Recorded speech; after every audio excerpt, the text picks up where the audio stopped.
Welcome, everyone. This evening, our focus turns to the remarkable lives and astounding tenacity of ordinary people from the medieval era. These often unseen individuals, facing tremendous odds, successfully navigated some of history's most severe and bone-chilling nights. Their narrative is one of sheer fortitude, ingenious solutions, and unwavering spirit, from clever insulation techniques to collective sleeping arrangements. Before we continue, if you find value in my work, please consider giving this video a thumbs up and subscribing. Also, I'd love to know your location and current time in the comments. It's always fascinating to see our diverse audience. Now, dim your lights, perhaps switch on a fan for a gentle hum, and let's embark on our journey together this evening. When medieval times cross your mind, visions of brave knights, sumptuous banquets, and joyous celebrations might spring forth. Yet, for the average peasant, winter brought less cheer and more of a nightly question. How do we make it through this? It wasn't simply a season. It became an annual trial of stamina, akin to a demanding instructor who tolerated no missteps. Picture this scene. You inhabit a humble dwelling constructed from earth and branches, its walls so thin you could practically detect a faint sound from outside. There's no proper insulation, no genuine windows unless a small, hide-covered opening qualifies, and certainly no arguments over temperature control with your family. The internal temperature of your home typically hovered just a slight few degrees above the outdoor conditions. If the outside air was frigid, the inside was merely a shade less frigid. Nights were particularly grim. Darkness consumed all, the wind howled like an unquiet spirit, and the hearth fire flickered faintly, doing its best but largely just warming the feet of the person closest. If you were farther away, you might as well have been camping in the wild, albeit with inferior supplies. Clothing offered little defense. Peasants possessed no opulent fur coats or comforting down duvets. Your wardrobe consisted of a few coarse wool tunics, perhaps a cloak carrying a faint goat-like aroma, and a desperate hope that layering these would transform you into a walking thermal onion. Reality check, this seldom worked, and forget about soft blankets. Sleeping arrangements often comprised little more than sacks stuffed with hay or straw, possibly augmented with old rushes for extra bulk and, as an unwelcome bonus, some fleas as companions. Luxury, in the medieval peasant's world, was a foreign concept. The cold wasn't just uncomfortable, it posed a deadly threat. Frostbite, hypothermia, and outright freezing were constant perils, especially for the very young and the elderly. Waking up each morning still breathing was considered a small miracle and honestly cause for celebration, perhaps with a slightly less frozen root vegetable for breakfast. Indeed, navigating a medieval winter was not about comfort. It was about enduring, bundling every scrap of fabric, huddling with farm animals, and praying you wouldn't awaken with ice clinging to your eyebrows. And the true hardship was just beginning. If you lament a drafty window in your modern apartment, medieval peasants faced homes that were essentially enthusiastic wind tunnels with a roof. Most peasant homes utilized what scholars delicately term wattle and daub construction. This translates to interwoven sticks forming a giant basket, then slathered with a charming mixture of mud, straw, and animal dung. Yes, dung. Their aim wasn't filth, but rather that manure provided a cheap, effective, and, let's just say, readily available insulator. These walls, no matter how carefully applied, stood little chance against a ferocious winter storm. The biting wind exploited every gap, every fissure, gleefully swirling its way into the single-room dwellings, ensuring you never found true coziness. Privacy? Non-existent. Warmth? Barely. Character development? Absolutely. Then there were the roofs. Thatched roofs, while picturesque, often sagged, leaked, and occasionally allowed local wildlife entry after months of rain and snow. Nothing enhances an evening quite like a squirrel dropping onto your meal. Windows, if present, were comically small, typically covered with thin animal hides or wooden shutters. Glass was so precious that even the lord of the manor likely owned only a single modest pane. Peasants were simply thankful if the wind didn't tear the cowhide right off the wall during a blizzard. To further complicate matters, floors were typically nothing more than compacted earth. When heavy rain or snow fell, mud would seep up from below, creating unintentional indoor water features that were certainly not appreciated. In winter, every step within your own home could feel like slogging through a frozen mire. Cold from below, cold from above, cold from all sides. It was a relentless assault on your body's warmth. Yet, medieval peasants were not prone to complaint. They plugged gaps with moss, stuffed old rags into the worst drafts, and huddled closely together. Human insulation at its most effective. Ingenuity, stubbornness, and a touch of sheep grease rubbed into the walls were often their only defense against becoming human icicles. For if your home was crumbling and your primary defense against the elements involved mud and goat hair, well, at least you could find some amusement in it if your teeth weren't chattering too violently. Beyond the biting air, medieval peasants also faced a silent foe rising from below, the frozen ground itself. Floors were not true floors then. They were merely slightly leveled patches of earth within the dwelling. Perhaps, if you were lucky, someone had strewn some straw or old rushes to create an illusion of comfort. But make no mistake, you were sleeping with only an uninsulated back separating you from the cold, hard soil. And that cold was merciless.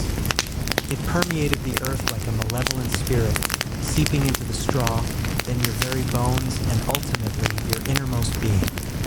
If you dropped anything onto the floor during a winter night, congratulations, it was now embedded in the permafrost. Medieval peasants employed a few strategies to combat this bleak struggle. One involved laying thick mats of straw across the floor, if you could afford it, or more realistically, if you could stealthily acquire enough from a neighbor's field, you might establish a decent insulating barrier. However, straw quickly flattened, molded even faster, and provided an additional crunchy soundtrack to your already difficult nights. Some households opted for dried rushes spread over the dirt. Periodically, new rushes would be added without removing the old layers. Over time, this created a fascinating ecosystem of decaying plant matter, fleas, and whatever other mysterious creatures decided to settle in. It was, in essence, medieval carpet padding if your carpet were living, slightly damp, and carried the scent of a wet dog. Beds, for those fortunate enough to possess them, offered little respite. They were typically crude wooden frames, if available, topped with a large sack filled with, you guessed it, more straw or hay. No memory foam, no ergonomic support, no five-star comfort. Just a crackling, uneven, somewhat prickly mass that hinted faintly of barnyard and regret. Every restless movement during the night brought a delightful symphony of rustling straw and the occasional sharp poke from a stray stalk. Some peasants even skipped the wooden frame entirely, simply tossing straw directly onto the dirt floor, creating a luxurious ground-level sleeping arrangement that modern influencers might rebrand as earth-connected slumber. The straw mattresses were not merely uncomfortable, they were fleeting. Over time, the straw compressed, grew moldy, attracted insects, and generally transformed into a biological hazard zone. Replacing the straw was a significant undertaking, usually performed a few times a year if one was diligent, or whenever the bed began to move independently. Rushes presented another common choice. These long grasses were spread generously on the floor, sometimes combined with herbs like lavender or rosemary to mask the dominant odor, livestock aroma, of daily existence. Fresh rushes offered a pleasant fragrance for about a day. Afterward, They became an integral part of the muddy, trodden landscape inside the home, seamlessly blending with dirt, food scraps, and anything else that found its way in. And let's not forget the silent companions. Fleas, lice, and other delightful creatures cherish straw bedding almost as much as the peasants themselves. If you awoke scratching more than you slept, congratulations, you were experiencing authentic medieval life. Despite the hardships, these humble sleeping arrangements were crucial for survival. Piles of straw provided a vital insulating layer against the frozen earth, and huddling together upon them created pockets of shared body heat. Medieval central heating at its finest. So, the next time you sink into your soft, supportive mattress, remember a medieval peasant from history peering down at you, grinning through a mouthful of missing teeth, and remarking, "That must be pleasant." When dwelling in a house fashioned from sticks, mud, and sheer optimism, you quickly learn that winter breezes are not just bothersome, they are personal assaults. Medieval peasants didn't solely battle the cold from outside. They fought it from within their own homes, armed with whatever they could wedge into the gaps. And believe me, gaps were plentiful. Walls distorted, mud crumbled, thatch sagged. The cold seemed to uncover new entry points each night, like a mischievous poltergeist with a vendetta. Sealing the dwelling became a true craft. Peasants packed crevices with moss, straw, old fabric scraps, bundles of dry grass, and sometimes even animal hair. If it was soft, compressible, or mildly insulating, it was crammed into an opening somewhere. Some particularly determined individuals applied additional layers of mud and dung to the exterior of their walls as an annual winter ritual. Imagine standing in freezing conditions, slapping cold manure onto your own home while mumbling, "This is perfectly acceptable. This is luxury." Because, in a way, it truly was. Leaking roofs presented another challenge. Thatch, while cheap and abundant, was hardly watertight, especially after several seasons of rain and snow. Peasants would block roof holes with spare bits of cloth, bundles of reeds, or, in moments of extreme desperation, clumps of turf pilfered from the nearest field. Every home eventually took on the appearance of a slightly forlorn patchwork quilt, haphazardly assembled. Doors? Windows? If you possessed them, consider yourself fortunate. Even then, they were often just wooden planks secured by iron nails and sheer willpower. Window openings were frequently covered with animal hides or thick, animal fat-soaked cloth to deter the worst drafts and bestow an added aroma of mysterious meat upon the living space. Every night was a contest between human ingenuity and the relentless, creeping cold. One moment you felt warm, the next a sudden gust would exploit an overlooked spot, jolting you awake like the frigid touch of doom. Yet somehow, through cleverness, stubbornness, and a refusal to accept slightly frozen as a permanent state, medieval peasants patched, stuffed, and slogged their way through the harshest winters nature could impose, one muddy handful at a time. When the cold bites hard enough to disrupt your sleep, medieval peasants had a solution. Forget about everyone trying to sleep simultaneously. Instead, they developed a survival tactic that would earn admiration from any modern military commander: sleeping in shifts. This wasn't some elaborate, organized system with alarms and roll calls. It was far simpler and born of dire necessity. Half the household remained awake, tending the fire and mending any new drafts, while the other half, huddled under worn blankets and hay, attempting to snatch a few precious hours of half-frozen slumber. The fire demanded constant attention. Left unattended, it would dwindle, and relighting it, as you recall, was about as simple as convincing a stubborn donkey to perform a jig. So, someone had to be on ember duty, and since no one relished getting up once they were finally somewhat warm, families rotated responsibilities. You'd doze for a few hours, get nudged awake, then stumble to the hearth to poke, prod, and silently curse the fire back to life, all while trying not to trip over a goat. The rotation was anything but glamorous. There were no night vision goggles, no late-night snacks, and certainly no 5 more minutes snooze options. Just aching joints, heavy eyelids, and a growing resentment towards the loudest snorer on your shift. Children old enough to handle a stick were pressed into service, learning early that in winter, everyone contributed or risked freezing. Grandparents sometimes stayed by the fire longer, both due to their experience and, frankly, because arthritis made lying down and rising again a monumental effort. And when it was your turn to sleep, good luck with people moving about, animals stirring, wind assaulting the walls, and the occasional sharp poke from a sibling who accidentally rolled over too vigorously. Achieving quality rest was a genuine miracle. Yet, despite the exhaustion, the system proved effective. Sleeping in shifts ensured a pair of eyes and cold, reluctant hands were always ready to keep the hearth alive. The embers persisted, and by extension, so did the family. So, the next time you grumble about waking to adjust the thermostat or let the cat out, spare a thought for the medieval peasant squinting into a smoking fire at 3:00 a.m., pondering if toes were truly that essential after all. You know it's truly cold when you have to consciously regulate your breathing just to stay alive. Medieval peasants didn't solely combat the freezing air with layers, fires, and innovative sleeping arrangements. They even adapted their inhalation and exhalation to survive the night. The core issue was straightforward.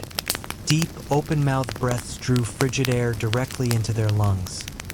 In a world where pneumonia could claim a life faster than uttering Hail Mary, this was a risk no one dared take. Thus, peasants mastered the technique of what one might call survival breathing. Instead of gulping large mouthfuls of air as if they'd just completed a strenuous race, they maintained shallow, slow breaths and, crucially, inhaled through their noses. The objective was to gently warm the incoming air slightly before it reached their lungs. It wasn't perfect, but it was far superior to coughing oneself into an early grave by February. If you inadvertently took a large gulp of cold air, congratulations, you just earned yourself a week of hacking up what felt like fragments of your soul. With no medical professionals in sight and grandma's only remedies being hot onion tea and fervent prayers. Some individuals even pulled parts of their cloaks, shawls, or rags up over their faces while asleep, creating a makeshift barrier to warm their breath. Of course, this often resulted in a damp, slightly sodden fabric patch clinging to your mouth by morning, but it was preferable to freezing from the inside out. Children were taught these techniques early on. Parents would scold youngsters for panting like dogs indoors during the colder months. And honestly, between strict breathing lessons, scratchy wool layers, and sleeping beside an aggressively flatulent goat, medieval childhood winters built character on an entirely different level. At night, nestled in straw bedding, beneath layers of cloaks, and adjacent to a gently steaming cow, breathing transformed into an art form. Slow, steady, nose only, and as minimal as humanly possible, like a grim medieval version of a yoga retreat, albeit with more frostbite and fewer uplifting sayings. In the grand manual of survival, it wasn't the most ostentatious strategy, but it proved effective. One shallow breath at a time, peasants endured another night in the prolonged, unrelenting conflict against winter.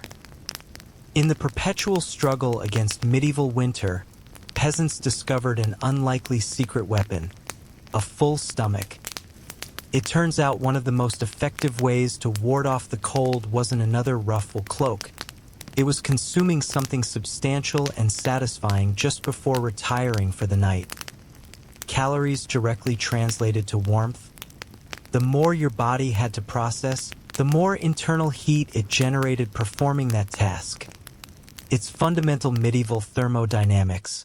consume a hearty meal, produce internal warmth, and perhaps just maybe survive until morning without transforming into a peasant-shaped ice sculpture. So, what did medieval peasants pile onto their plates before a long, freezing night? Imagine thick stews abundant with root vegetables like turnips, onions, and parsnips. Grains were also indispensable: oat porridge, barley gruel, or dense, robust rye bread.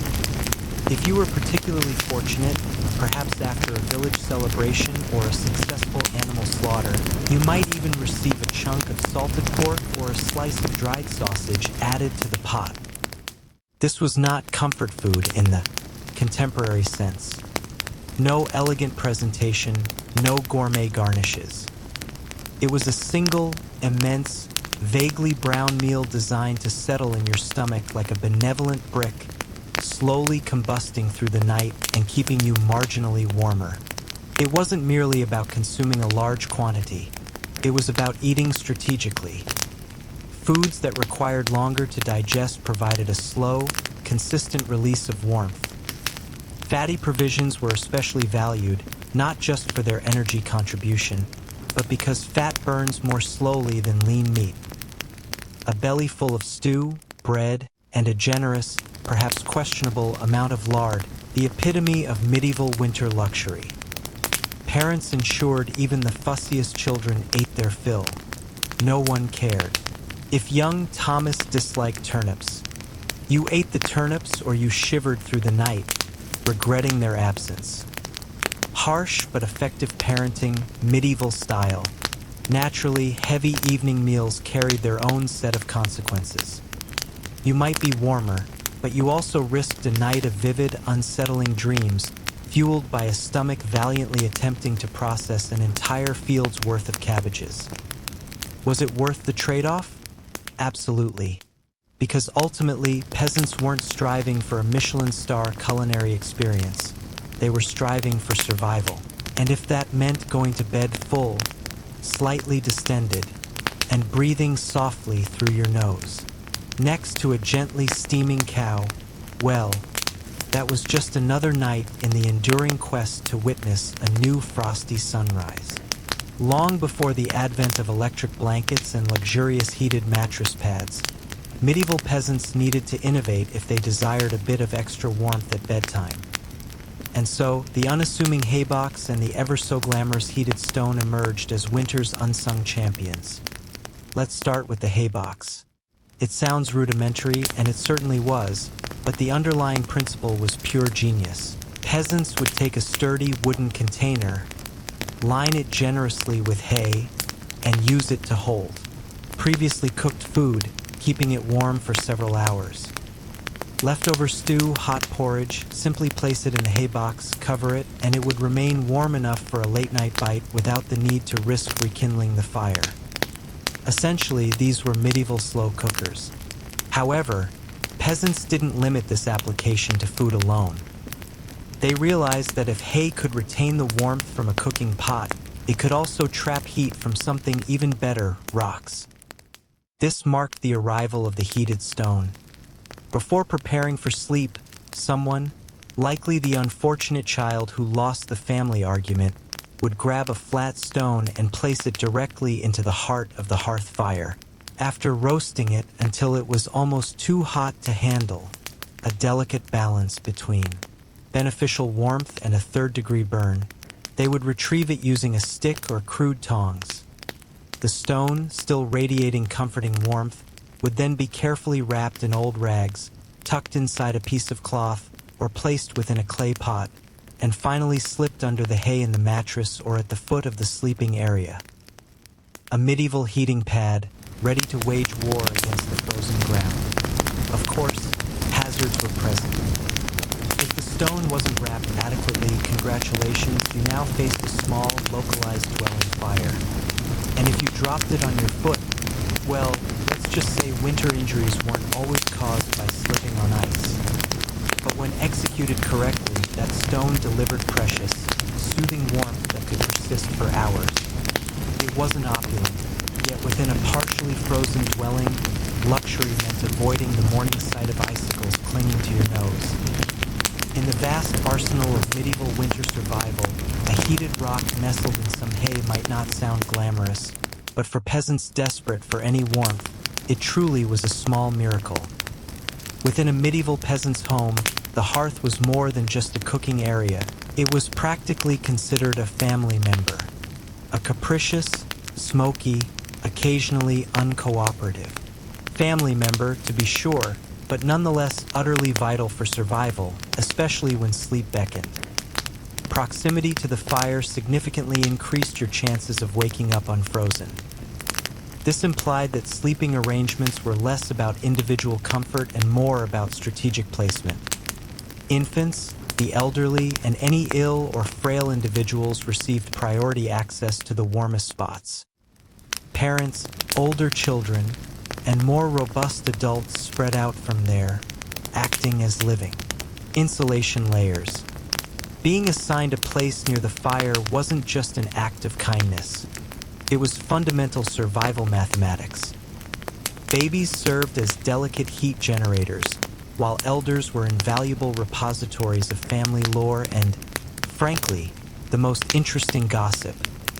Ensuring their warmth was an absolute imperative. However, it wasn't all pleasant warmth near the flames. Too close, and you risked singeing your hair or finding your cloak suspiciously smoldering upon waking.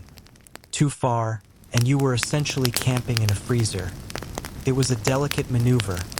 Remain close enough to absorb the fire's comforting glow, but not so close that you had to explain to your neighbor why you now resembled a partially cooked joint of meat.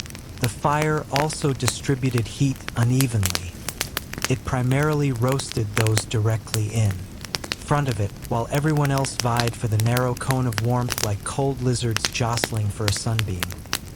If you were lucky enough to doze off facing the fire, you might experience one delightfully warm side while the other remained so rigidly frozen you could likely tap on it. Pets and livestock, naturally, also claimed their share. A dog might wedge itself between you and the fire, its tail dangerously close to the open flame. Chickens sometimes perched precariously on hearthstones, softly clucking into the night like diminutive, feathered guardians of warmth. Each faint crackle of the logs, every shift of the glowing embers, offered a subtle reassurance. You're still alive, you're still warm, for the moment. And so peasants drifted into restless sleep, soothed by the fire's crackles and hisses, each breath forming faint clouds in the frigid air beyond the fire's fragile embrace. It was imperfect, it was uncomfortable, but it was life clinging to warmth by a fragile thread of glowing coals. In the medieval world, no one endured winter in isolation, unless they aspired to become a rather stylish frozen sculpture by January. Survival transcended mere family matters. It was a communal undertaking, a chaotic, muddy, noisy collaboration where everyone's warmth and existence depended on their neighbors. Peasants understood that in the depths of winter, a robust fire and a pile of hay offered only limited protection. If your neighbor's dwelling fell dark, you took notice. If smoke ceased to rise from Old Tom's hearth, someone would go to investigate. Not solely because Tom owed you a chicken, though that might be a contributing factor, but because community signified survival. Villages maintained informal winter watch groups, often comprising the young or the elderly who were unable to work the fields but could monitor who was coughing excessively, who hadn't appeared at the market in several days, or whose home appeared too still in the morning frost. These individuals were the medieval equivalent of neighborhood watch, sans the reflective vests, plus a good deal more sheep. If a family's fire extinguished, it was nearly an emergency. A kind neighbor would swiftly bring over a glowing coal wrapped in rags, or, even better, invite them into their own smoky, already overflowing hut for the night. Yes, this meant cramming an additional 4 individuals into an already confined space, but it was preferable to discovering frozen friends come spring. Shared food provisions also played a crucial role. During particularly harsh winters, villages occasionally pooled their remaining salted meat, grain, and dried vegetables. It was a grim form of charity. No one possessed much, but a few communal meals could be the difference between barely making it to spring or succumbing. Even children grasped the gravity of the situation. They assisted with wood delivery, shared embers, and carried urgent messages when someone required assistance. No one was too young or too weary when winter's grip tightened. Certainly, medieval villages weren't perpetually filled with sunshine and affection. Disputes arose. Conflicts over land, livestock, or borrowed cooking pots never truly dissipated. However, when nights grew perilously cold, old resentments were often quietly set aside. After all, a rival was still worth saving, because tomorrow you might be the one in need of rescue. In the icy heart of winter, the village transformed into one large, resilient family. At times dysfunctional, often amusing, always fiercely determined to endure together, one muddy boot, one flickering ember, one determined smile at a time. When medieval peasants confronted the unyielding cold of winter, they didn't solely layer cloaks or stoke the flames. They also prayed extensively. Because when the wind howled like wolves outside your paper-thin walls and the fire dwindled to sullen embers, you desired every possible advantage, including a touch of divine intervention. Faith was not merely a Sunday observance in those days. It permeated every frigid breath. Before crawling under layers of straw and coarse wool, families would kneel together, offering hurried prayers to keep the fire lit, the roof intact, and their toes attached by dawn. Saints transcended their roles as distant holy figures. They became winter's primary defense. Saint Blaise, for example, was invoked for protection against throat ailments, a significant concern when a single inhalation of icy air could lead to a soul-rattling cough. Saint Nicholas was not solely the benevolent gift-giver of later folklore. He was also implored to safeguard households from sudden ruin during the lean, perilous months. Superstitions tightly intertwined with daily survival. Some families sprinkled a small amount of holy water near the hearth before sleeping, hoping it would ward off malevolent spirits or, at the very least, troublesome drafts. Others marked doorways with blessed chalk after specific feast days, appealing for warmth and good fortune to enter. Candles also played a part.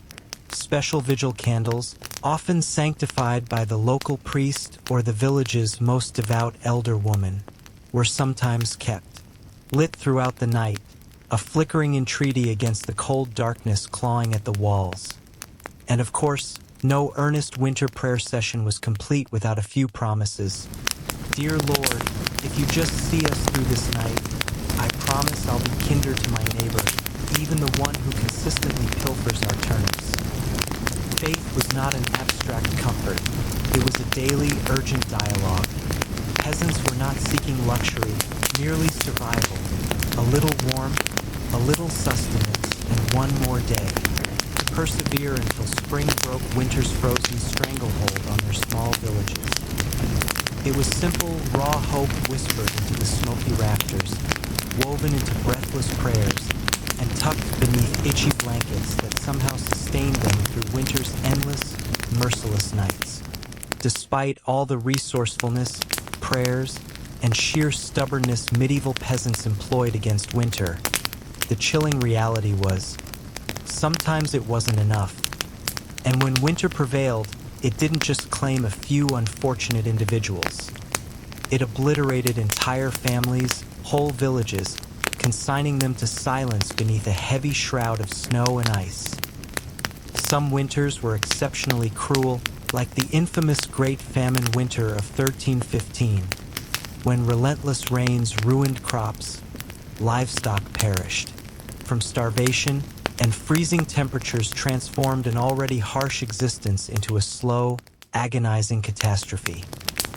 People became so desperate that whispers spread of consuming shoe leather, tree bark, and in the most dreadful instances, resorting to cannibalism.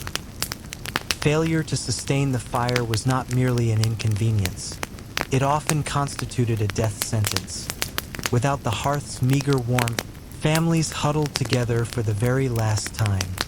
Neighbors would occasionally discover entire households in the spring, bodies still locked in a frozen embrace, as if desperately trying to share just a little more heat until the very end. Homes themselves could succumb to the immense weight of heavy snow or the relentless battering of ice storms. A roof collapsing in the midst of a frozen night was not just catastrophic, it was frequently fatal. Dragging oneself through thigh-deep snow to plead for shelter from neighbors offered no guarantee either, especially if those neighbors were already pushed to their absolute limit. Disease also thrived in the cold. Starvation weakened the body, and cramped, smoky homes became fertile, breeding grounds for pneumonia, bronchitis, and other lethal infections.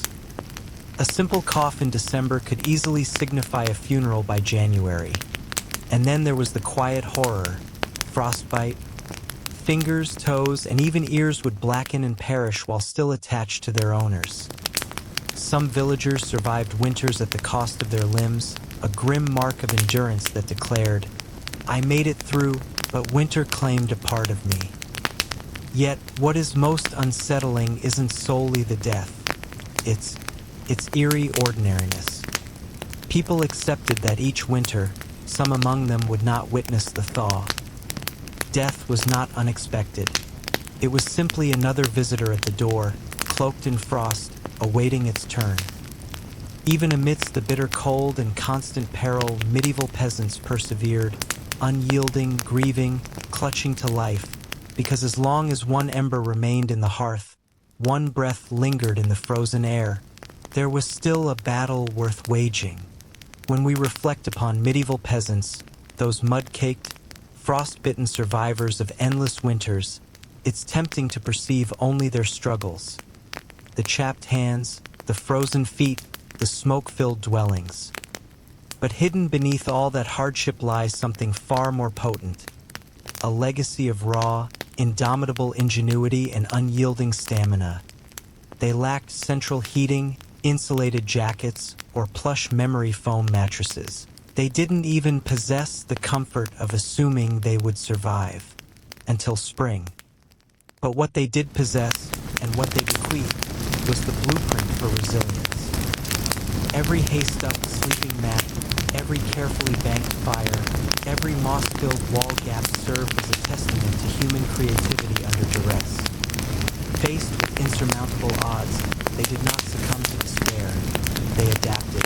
They learned from the earth, from one another, and from the harsh lessons etched by each brutal winter. Their communities were founded on more than shared land. They were built upon shared survival. They taught each other to care for the ailing, to consolidate resources when food became scarce, to trust that assisting a freezing neighbor today meant someone might aid them tomorrow. They lived by the understanding that no one conquers winter alone. Their faith, too, was a form of endurance. They wove prayers into their daily existence, not merely out of fear but out of hope, a fragile, stubborn hope that tomorrow might be a little warmer, a little brighter. Hope that after countless dark nights, spring would return and life would find a way to push through the frozen ground. And somehow it did. Because of their sacrifices, because of their unglamorous triumphs, surviving just one more night, one more storm, future generations flourished. Bit by frozen bit, they propelled humanity forward, enduring winters their predecessors could barely withstand, until warmth and comfort became customary expectations rather than distant aspirations. Their toil, perspiration, and inventiveness are invisibly woven into the lives we lead today. Every comforting blanket, every heated home, every leisurely winter evening spent sipping tea under soft illumination. All of it is the culmination of innumerable medieval peasants who refused to yield to the cold. So, the next time the wind howls outside your double-paned window, perhaps spare a thought for them. the unnamed, courageous souls who transformed shivering survival into a living legacy, one ember, one breath, one unyielding heartbeat at a time. And Bullen did not enter the world adorned with a crown or commanding armies. Born around 1501, likely at Blickling Hall or Hever Castle, she was the offspring of Thomas Bullen, an ambitious diplomat, and Elizabeth Howard, a noblewoman with influential family connections. In the grand scheme of Tudor society, Anne's birth caused scarcely a ripple. Yet, from these humble origins, something extraordinary was germinating. A life that would one day fundamentally alter the trajectory of English history. From an early age, Anne distinguished herself not through wealth, but through intellect. She was intelligent, spirited, and by all accounts captivating. Recognizing her potential, her family dispatched her to the continent where her true education commenced. Initially, she served Margaret of Austria at the glittering court of the Netherlands, an experience few English girls could even envision. There, and absorbed the nuances of diplomacy, refined manners, and the intricate dance of European politics. However, it was in France that Anne's brilliance truly shone. She spent years in the sophisticated courts of Queen Claude and Queen Marguerite of Navarre, mastering the language of influence, grace, flirtation, and sharp wit. While other young women honed their embroidery skills and perfected conversation, intrigue, and the art of commanding attention without appearing to actively seek it. By the time she returned to England in the early 1520s, Anne was a rarity. Woman who could rival the sophistication of continental courtiers while embodying the ambition of a burgeoning English house. She was not a classical beauty. Even her admirers conceded this. But she was striking. Dark eyes that sparkled with intellect, a quick, melodious voice, a way of moving that hinted at purpose barely veiled beneath layers of courtly elegance. And didn't merely enter rooms, she altered their very atmosphere. In an era when a woman's destiny was often sealed by birth and marriage and refused to quietly fade into obscurity, she had witnessed the power that charm and intellect could wield in foreign courts, and she intended to apply that knowledge at home. And Bullen was still a young woman then, astute, aspiring, untested, but history was already beginning to stir around her. The young woman who returned to England was no longer simply Thomas Bullen's daughter. She was a participant in a grander scheme, one that would soon engulf the crown itself. Upon Anne Bullen's return to the English court, she presented an unprecedented figure among the nobility. In a realm accustomed to demure, pale-faced English roses, and arrived like a tempest, electric, unpredictable, and impossible to disregard.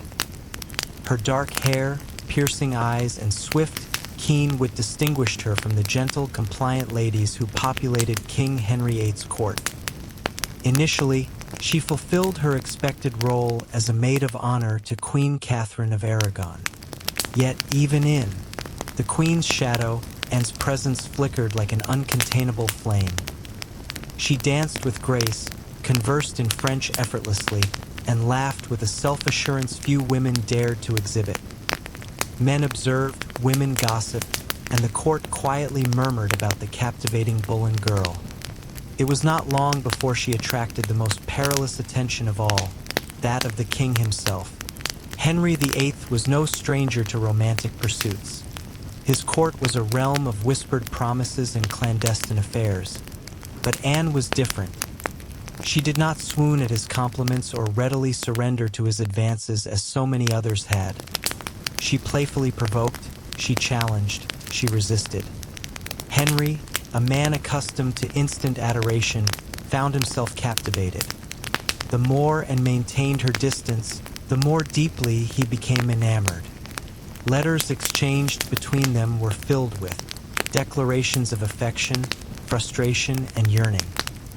Henry offered her the prestigious role of royal mistress, the most influential unofficial position at court, and astonishingly declined. She refused to be merely another conquest, a forgotten mistress lost to history. If Henry desired her, he would have to make her his wife. This was a gamble so daring that it astounded the court. After all, the king was already married. His queen, Catherine, was beloved by the populace and fiercely championed by her nephew, the Holy Roman Emperor. To defy the church itself would be necessary for Henry to claim but did not falter. She had lived in European courts where queens wielded subtle power from behind delicate fans and artful smiles. She understood that ambition was a perilous pursuit, but it was a game she fully intended to win. Standing within the candlelit halls of the English court, Anne Boleyn made her definitive choice. Not simply to be admired, but to irrevocably alter her own destiny, and that of England, forever. What began as an intense romantic pursuit between King Henry VIII and Anne Boleyn swiftly escalated into a national crisis. Henry was not merely infatuated. He was consumed by obsession, and in his fixation, he was prepared to dismantle centuries of English tradition. The king's aspiration to marry encountered a minor impediment, specifically, his existing marriage to Queen Catherine of Aragon. Catherine, with dignity and resilience, refused to quietly yield her position. She had been Henry's devoted wife for 2 decades, and in the eyes of God and the English populace, she remained the rightful queen. Divorce was not merely scandalous, it was almost inconceivable. Yet Henry was resolute. He convinced himself and endeavored to convince everyone else that his marriage to Catherine was cursed because she had previously been wed to his brother Arthur. Never mind that the Pope had granted special dispensation for their union years prior. Henry now adamantly insisted that his soul was condemned unless he annulled the marriage, and, for her part, understood the wisdom of not appearing overly eager. She maintained a strategic distance alternately, fostering Henry's hopes and withdrawing her presence. Every look, every utterance was calculated. She was not merely aiming for marriage, she was positioning herself to become England's queen. The court erupted in whispers and divided into factions. Some noble families eagerly sought Anne's favor, discerning the shifting currents of power. Others staunchly supported Queen Catherine, horrified by the prospect of and replacing her. Diplomats dispatched urgent letters to Rome, while foreign monarchs issued threats of retaliation. Henry's own advisors became uneasy, sensing the instability beneath their feet. As months stretched into years, Henry's frustration mounted. He deluged the Pope with petitions, manipulated his legal team to find loopholes, and gradually realized that the Church would not yield easily. Catherine possessed powerful allies, including her nephew, Emperor Charles V, the most influential figure in Europe. Still, Henry persisted, disregarding counsel, tradition, and increasingly, the law itself. His pursuit of and had transcended mere personal desire. It had become a direct challenge to the fundamental structure of England's political and religious landscape, and was not merely captivating a king's heart. She was propelling an entire kingdom into uncharted territory. A perilous game had begun, from which there could be no retreat. After nearly 7 grueling years of machinations, scandal, and diplomatic upheaval, Anne Boleyn's bold strategy succeeded. In January 1533, she secretly married Henry VIII, a daring act, considering he was still legally wed to Catherine of Aragon in the eyes of the Pope and most of Europe. By June, Anne was crowned Queen of England in a magnificent ceremony at Westminster Abbey. This should have marked the pinnacle of her life, but the atmosphere was far from universally joyous. The people of London observed with weary expressions. Some cheered, others murmured prayers for Queen Catherine. Many questioned whether this new queen, with her continental manners and audacious spirit, was a blessing or a curse, and embarked on her queenship not as a beloved figure, but as a disruptive force. Unlike Catherine, who personified traditional English virtues of humility and piety, and was dazzling, provocative and politically astute. She favored bold attire, commanded the court with sharp intellect, and swiftly alienated powerful individuals. Her position, though seemingly secure, was also terrifyingly precarious. Everything hinged on a single factor: providing Henry with a male heir. And understood this as acutely as anyone. She was no longer simply Henry's beloved. She embodied the hope of an entire dynasty. Early in her pregnancy, Anne and Henry were overjoyed, certain the child would be a boy. But in September 1533, Anne gave birth to a daughter, Elizabeth. To Anne's credit, she concealed her crushing disappointment with grace, asserting that the next child would undoubtedly be a son. Henry, however, was less composed. His gaze, once filled with adoration, now flickered with doubt. Still, for a time, Anne's influence soared. She reshaped the English court in her image, elevating her family to unprecedented prominence and becoming the first queen in English history crowned with the sacred oil typically reserved for monarchs. Her sway was immense. Foreign ambassadors sought her favor, courtiers realigned their allegiances to remain in her good graces. The once compliant Henry began formally separating England from Rome, establishing the Church of England with himself as its head, all to solidify Anne's claim to the crown. Yet, even in her triumph, ominous clouds gathered. Friends whispered behind their hands, rivals circled, biding their time. And Henry, capricious and restless, was already beginning to contemplate life beyond the brilliant woman for whom he had fractured a kingdom, and had seized the throne, but retaining it would demand more than charm, ambition, or even love. And Boleyn had ascended higher than almost any woman of her era. But the greater the climb, the more devastating the fall. Almost from the moment the crown rested on her head, fissures began to appear in her world. At the core of Anne's struggles lay the relentless pressure to produce a male heir. Her first child, Elizabeth, though intelligent and healthy, was not the son upon whom Henry VIII had staked his dynastic hopes, and time was running out, and endured multiple pregnancies in rapid succession, but each was followed by heartbreak, miscarriages that left her physically drained and emotionally bruised. Each lost child eroded the foundation she had so carefully constructed. Henry, once passionately devoted, began to withdraw, his disappointment creating widening rifts between them. And never one to suffer in silence, argued, demanded, and fought to retain her position. But Henry, a man who valued obedience as much as beauty, grew weary of her sharpness, her defiance, the very fire that had initially captivated him.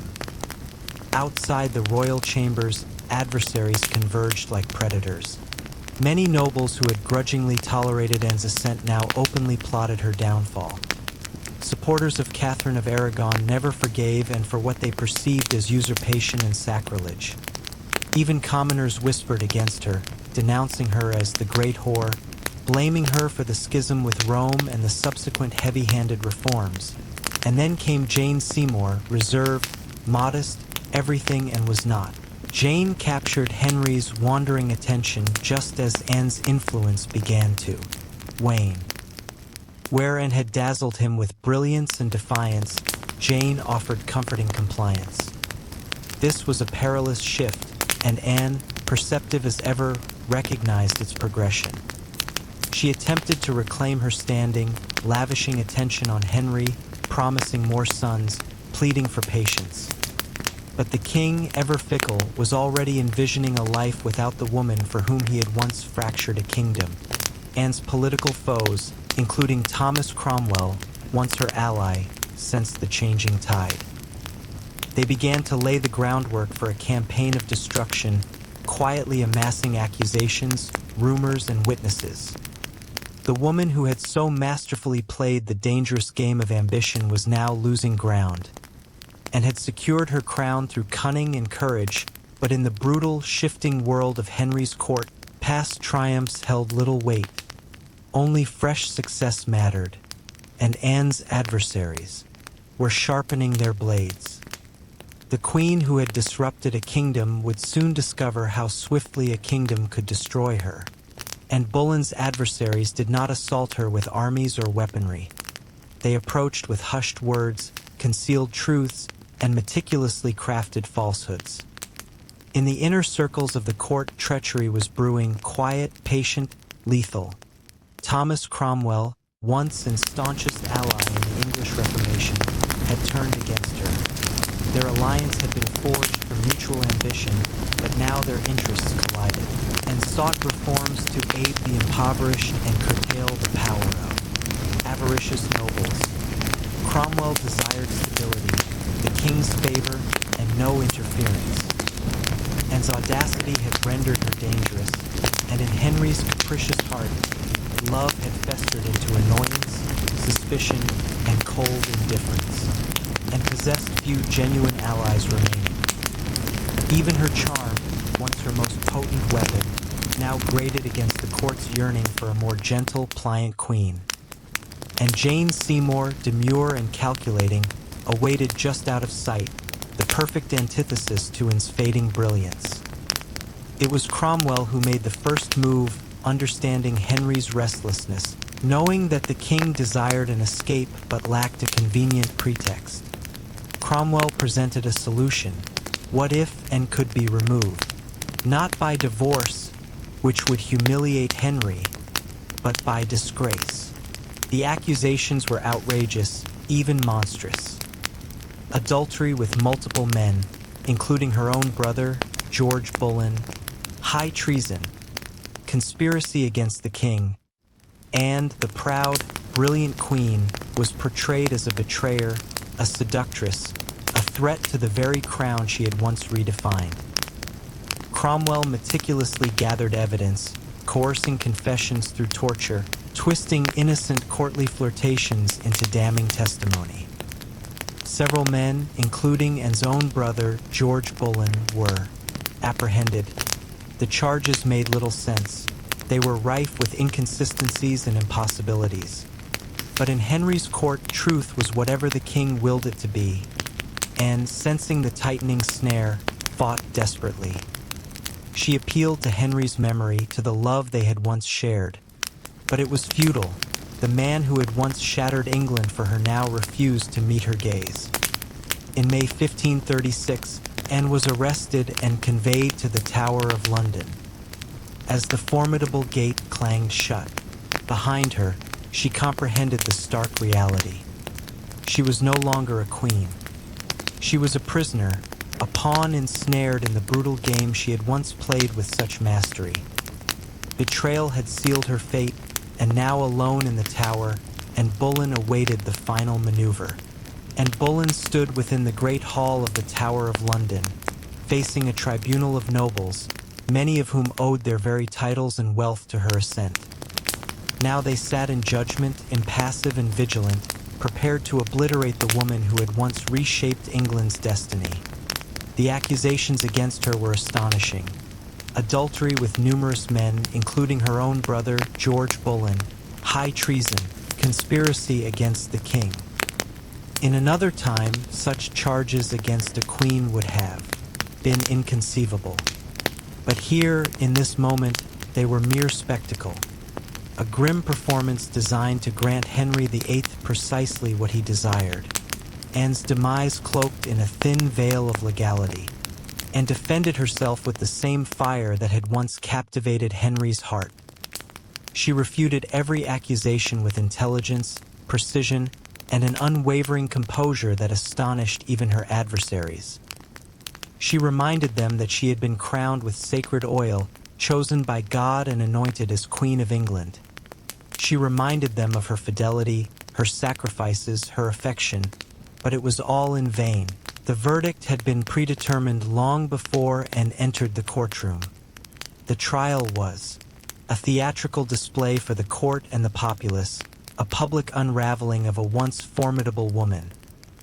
Witness after witness, many coerced or bribed, delivered damning testimonies. Dates and locations contradicted each other.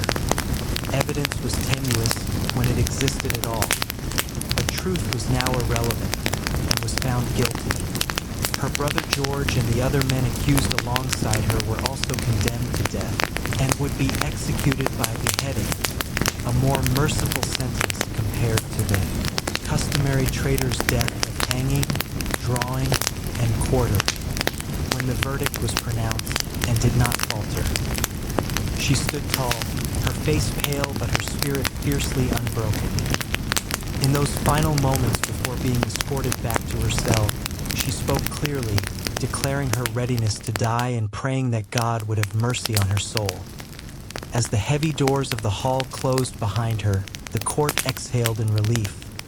The storm it had embodied, brilliant, perilous, unforgettable, was nearing its end. But even then, they failed to grasp the full implications. They were not erasing Anne Boleyn. They were immortalizing her in betrayal, in tragedy, and in legend. After her trial, Anne Boleyn was returned to the Tower of London, no longer the triumphant queen who had once commanded England, but a condemned prisoner awaiting her demise. Yet, even confronting the end and refused to yield. In the cold, echoing chambers of the tower and prepared herself. She spent hours in prayer, kneeling on the hard stone floors, her hands tightly clasped, her voice steady. She confessed to no transgressions, for she believed she had committed none. She was not afraid to die, she affirmed, but she prayed that her death would bring peace to the kingdom and perhaps mercy to her young daughter Elizabeth. Her ladies-in-waiting, the few who had remained steadfast, wept privately, and offered them solace rather than seeking it herself. She occasionally quipped bitterly that she would be remembered as a queen who had lost her head. In her dark humor resided the stubborn spark that had made her unforgettable. Henry VIII, meanwhile, exhibited no signs of compassion. He had already shifted his attention to Jane Seymour. Even before Anne's execution date was finalized, Henry was making arrangements for his next marriage. For Anne, this ultimate betrayal from the man who had once dismantled a kingdom for her must have been the deepest wound. On May 18, 1536, Anne was informed she would die the following morning. She slept little that night. Instead, she dedicated her final hours to prayer, seeking God's forgiveness for all who had wronged her, and perhaps for herself, for the ambition and pride that had led her to this point. Henry, with a flicker of royal clemency, had arranged for a French swordsman to perform the execution, a swifter, cleaner, less brutal method than an axe. It was a small mercy, granted perhaps more for the king's conscience than for Anne's comfort. At dawn, and meticulously dressed for her final moment, a dark gray gown of damask adorned with fur, with a crimson kirtle beneath, colors symbolizing dignity and sacrifice. She pinned up her dark hair and secured it beneath a simple cap, ready to face the blade with grace. As the tower's cold morning mist swirled around the courtyard stones, Anne Boleyn, queen, mother, survivor, fighter, stepped forward. There would be no tears, no pleas, only a final act of courage in the face of history's judgment. Her end was imminent, but her narrative was just commencing. On the morning of May 19, 1536, Anne Boleyn ascended the scaffold constructed within the Tower of London's walls. A small assembly gathered, courtiers, guards, a few witnesses, all shrouded in silence, as if even the stone walls held their breath, and stood tall, her gray gown gently fluttering in the cold morning breeze. She appeared thinner than she had at court, her face pale but composed. There were no hysterics, no broken sobs. If anything, she confronted death with the same fierce dignity that had once brought a kingdom to its knees. She spoke briefly, carefully selecting her concluding words. She neither accused nor defended herself. She prayed for the king's health and prosperity, the very man who had abandoned her. In those final moments, Anne offered the world not a confession, but forgiveness. Her courage astonished even those who had come to witness her downfall. The French executioner, specially summoned to ensure a swift death, stepped forward and knelt upright, Her hands folded in prayer, her eyes cast toward the heavens. A small white cloth was tied around her eyes. She remained motionless.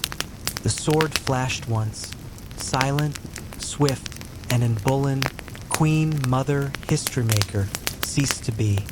She was interred quickly in an unmarked grave within the tower grounds, laid to rest in an arrow chest because no proper coffin had been prepared for her.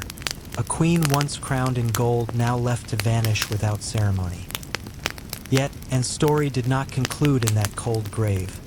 Her daughter Elizabeth, the child whose birth had once disappointed a king, would ascend to become one of the most illustrious monarchs in English history. Elizabeth I, the Virgin Queen, whose reign would witness the blossoming of English art, power, and global influence. A queen who inherited her mother's fierce spirit, sharp intellect, and unyielding resilience. And Bullen forever altered England's course. Her ambition helped instigate the schism with Rome and the birth of the Church of England. Her downfall demonstrated to the world that even queens could be discarded. Yet, through her lineage, through Elizabeth, Anne's legacy shone more brightly than any crown she had worn in life. In the end, Bullen achieved a form of immortality, not through her survival, but through her indelible impact on history.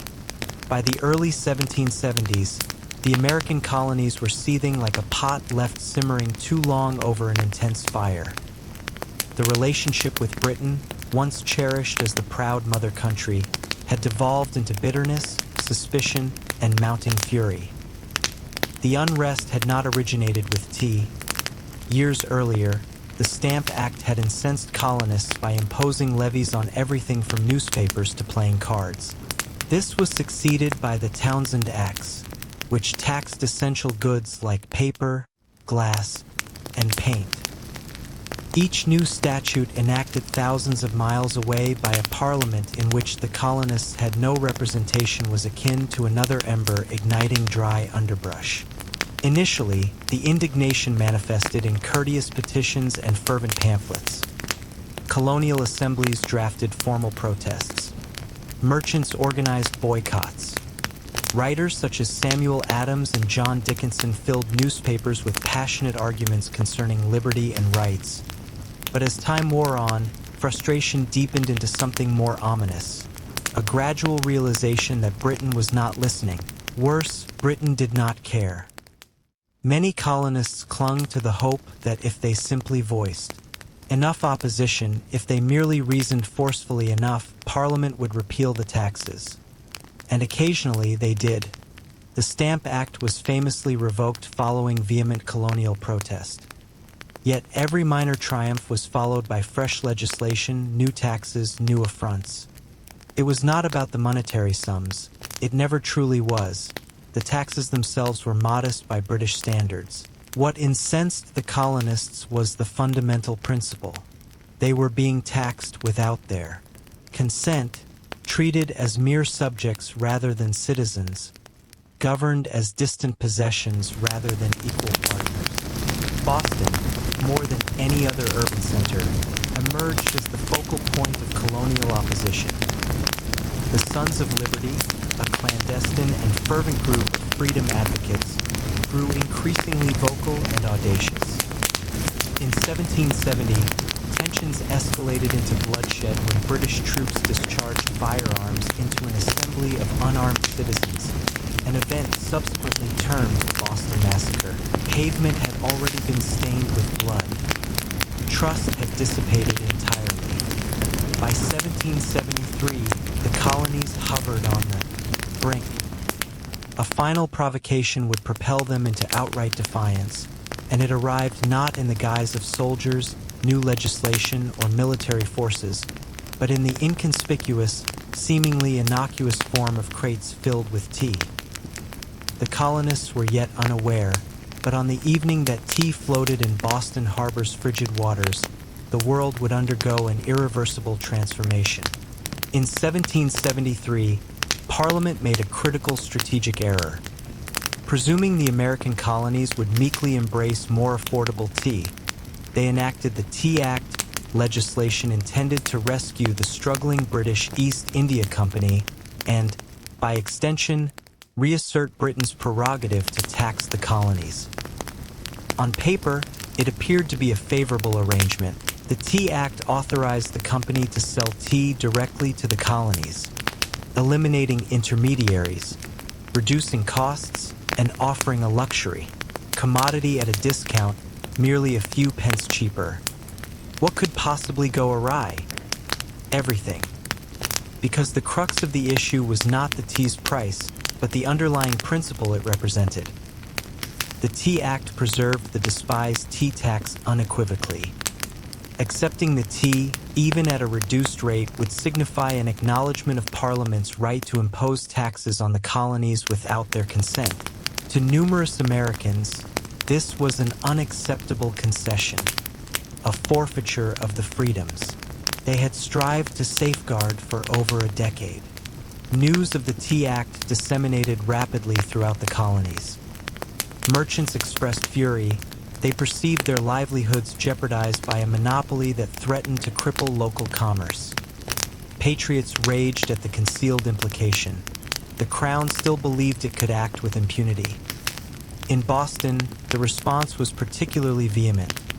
Already a city scarred by the Boston Massacre and years of economic hardship, Bostonians recognized the Tea Act for what it truly was, a snare disguised as a bargain.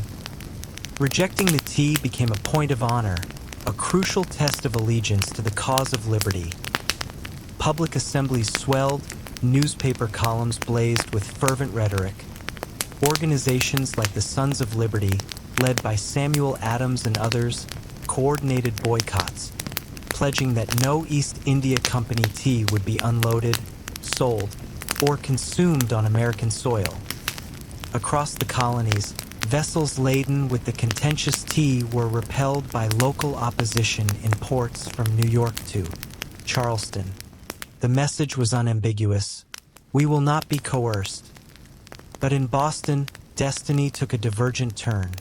3 ships, the Dartmouth, the Eleanor, and the Beaver, arrived, anchored in the harbor, and remained there, refusing to depart.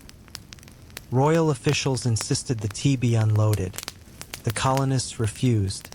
A stalemate grew as taut as a drawn bowstring. The tension was unbearable. A singular act would shatter it, forever altering the course of history. As the British tea vessels defiantly remained anchored in Boston Harbor, the city itself became a volatile tinderbox. Each passing day without a resolution intensified the strain. Boston was not merely resisting, it was preparing for a confrontation. In taverns, churches, and public squares, agitated colonists deliberated their next course of action.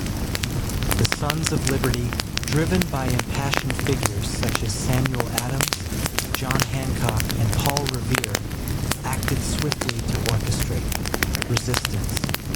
They disseminated public notices urging citizens to abstain from British tea and organized boisterous meetings attended by farmers, artisans, and merchants alike. Each gathering further ignited the fervor. The Old South Meeting House emerged as the epicenter of the resistance. Thousands crammed into the wooden edifice, their breath misting the air, their voices rising in defiance. Here, resolutions were adopted, speeches delivered, and tempers flared. Every vote against the unloading of tea constituted another forceful blow against British authority. Yet, while Boston's populace stood united, time was running out. British law mandated that imported goods, such as tea, be unloaded and the duty paid within 20 days. If the ships remained beyond the deadline, customs officials would impound the cargo, and the tax would be collected by coercion. The Sons of Liberty comprehended that once the tax was remitted, even under duress, the fundamental principle would be lost. It was no longer solely about the tea. It concerned whether the colonies would acquiesce to being treated as subjects devoid of rights, or if they would stand and contend for their future. Meanwhile, Massachusetts's royal governor, Thomas Hutchinson, remained unyielding.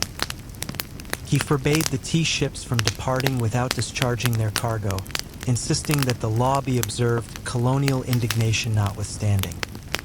To him, capitulating would signify acknowledging that unruly throngs, not monarchs, governed the colonies. Boston's standoff became a prominent spectacle. Every man, woman, and child sensed that something momentous was approaching. One could feel it in the atmosphere, that chilling, acute premonition before a storm, when the world collectively holds its breath. Only a single spark would be required to trigger an explosion, and somewhere amidst Boston's congested thoroughfares and impassioned inhabitants, a decision was quietly forming, a strategy that would reverberate across oceans and empires. December 16, 1773, dawned overcast and cold over Boston, a city poised on history's precipice. For nearly 3 weeks, the tea vessels had lingered in the harbor like detonating devices. Now, the final deadline had arrived. According to British statutes, the tea had to be unloaded and the duty paid within 20 days of a ship's arrival.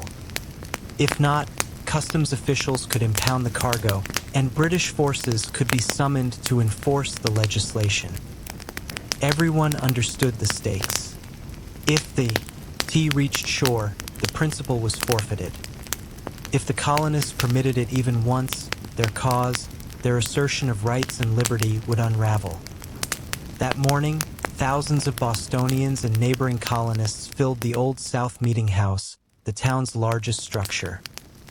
Some had traversed miles through the frozen countryside to attend.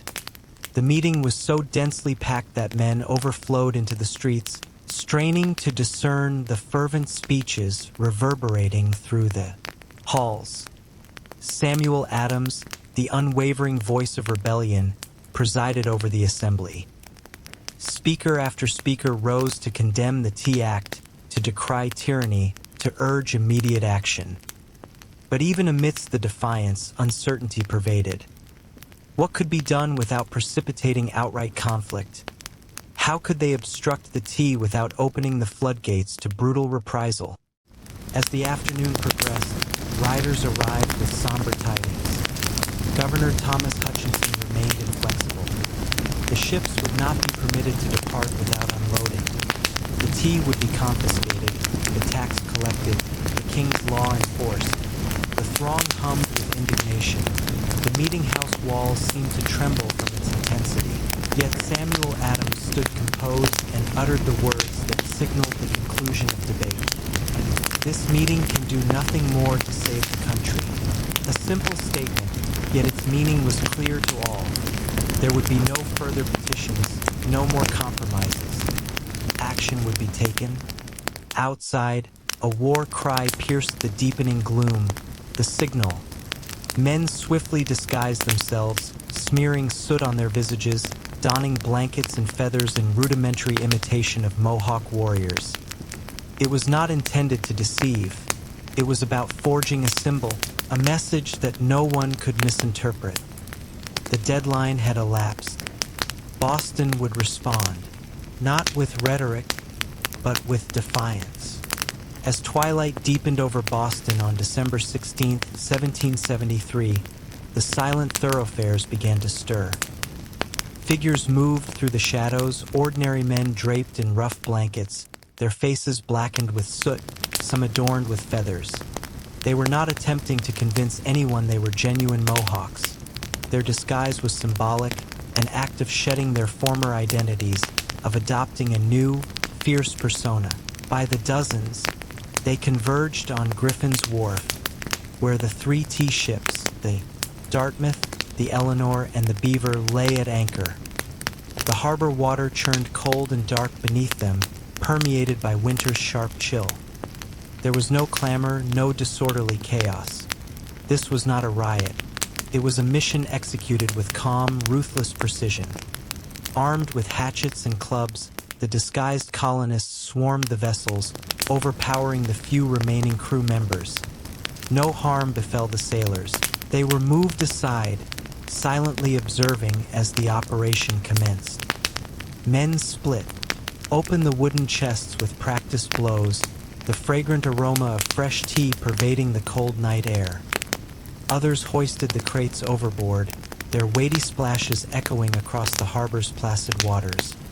Chest after chest, 342 in total, was shattered and jettisoned until the dark water swirled with thousands of pounds of tea leaves. Spectators watched from the wharf, silent, awestruck. British guards stationed nearby made no move to intervene, whether from bewilderment, empathy, or apprehension of escalating violence remains uncertain. Some accounts suggest that even among British loyalists, there was an unspoken understanding. Something had shifted, and it could not be halted that night. The discipline was extraordinary.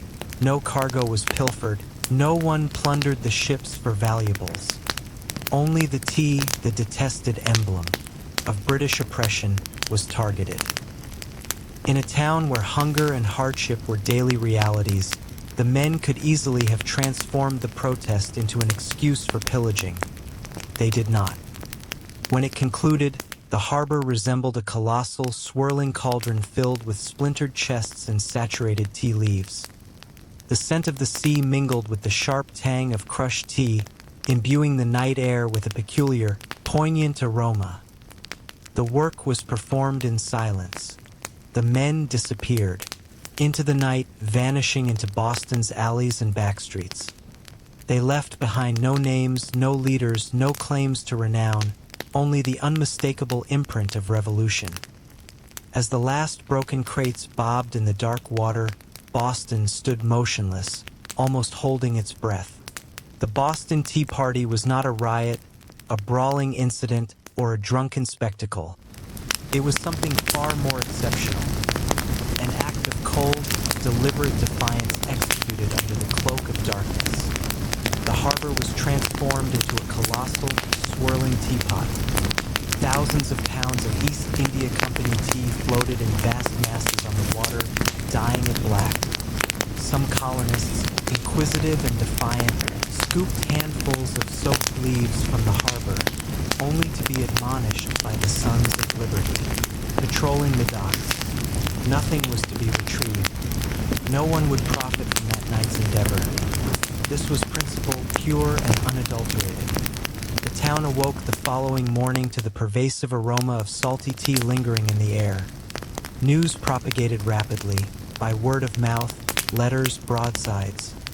By midday, everyone from apprentices to merchants knew what had transpired, and opinions swiftly diverged. Among patriots, there was pride, a fierce, swelling pride that ordinary men had, confronted the world's mightiest empire and struck a blow for liberty.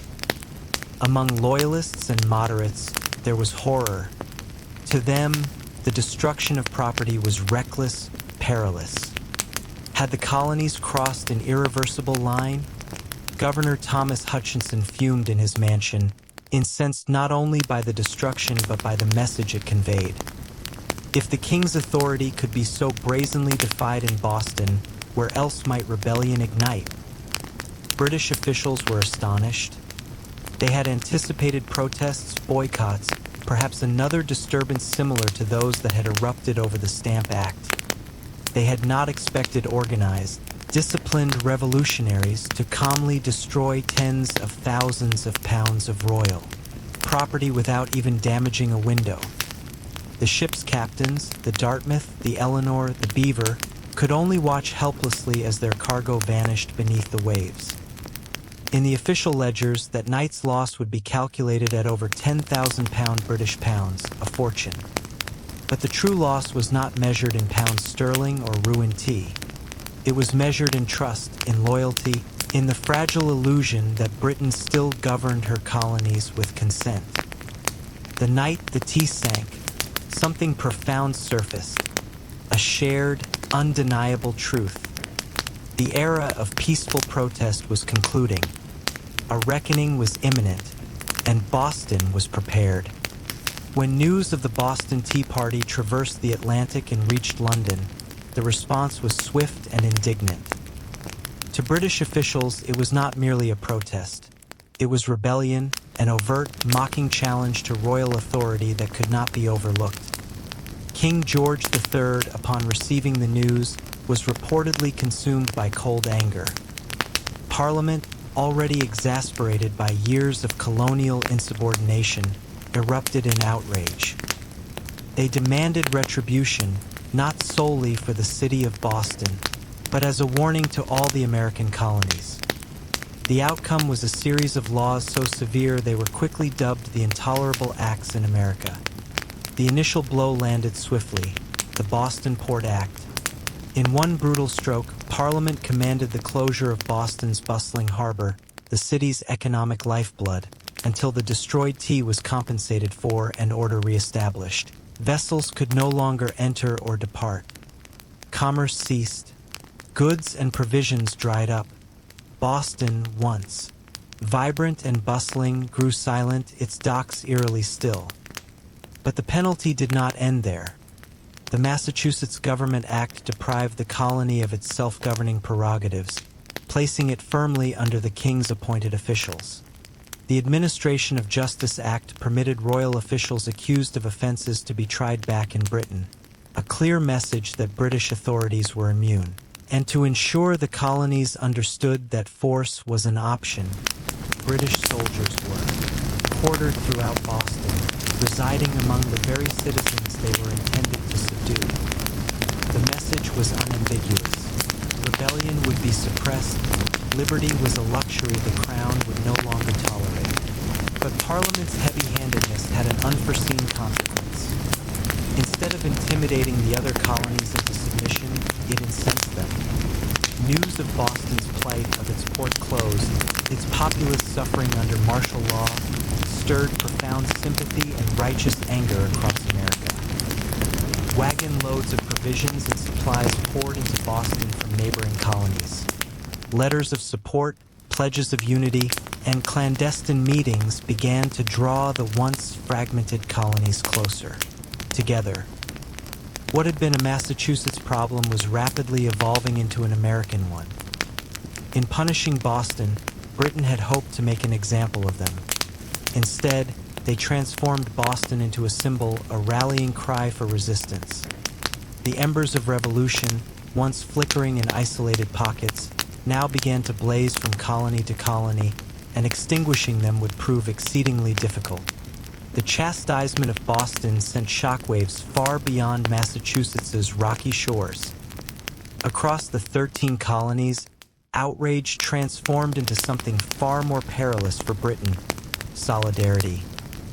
For years, the colonies had behaved like distant relatives, squabbling and competing, separated by geography, religious differences, and trade rivalries. But when Parliament abruptly closed Boston's harbor and stripped Massachusetts of its self-governance, Americans across the continent realized that if it could happen to Boston, it could happen to anyone.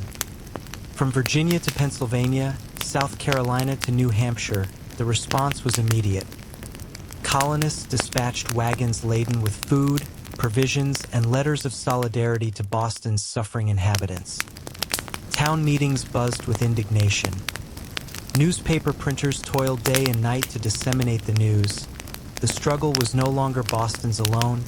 It belonged to everyone. And so, in September 1774, an unprecedented event transpired.